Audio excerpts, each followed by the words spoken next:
ప్రార్థన జరగవలసిన ప్రదేశంలో, విజ్ఞాపన చేయవలసిన ప్రదేశంలో, అన్యజనులు వచ్చి మోకరించి ప్రార్థించాల్సిన స్థలంలో వ్యాపారం జరుగుతుంది. కానీ యేసయ్యకు కావాల్సింది అక్కడ అన్యులు కావాలి. ఆయన చుట్టూ దేవాలయమును చూచాడు. దేవాలయములో ఏది కూడా సవ్యంగా లేదు. దేవుడు కోరుకుంటున్నది ఏమిటి? అన్యజనులు ఆయన మందిరములోనికి రావాలి. నా మందిరమును మీరు దొంగల గుహగా చేసేశారు.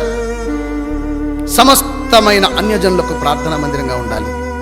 దేవుడి మందిరం పట్ల భయభక్తులు లేవు. దొంగల గుహగా మార్చేశారు. వ్యాపార పిల్లిగా మార్చాడు. కొబ్బరిని నమ్ముకునేవాడు ఒకడు, నీళ్ళు అమ్ముకునేవాడు ఒకడు, గడ్డ అమ్ముకునేవాడు ఒకడు, కర్చీపులు అమ్ముకునేవాడు ఒకడు. దేవుని మందిరం వ్యాపార పిల్లిగా మార్చేశాడు. అలా గద్దించే ప్రవక్తలను హింసించారు.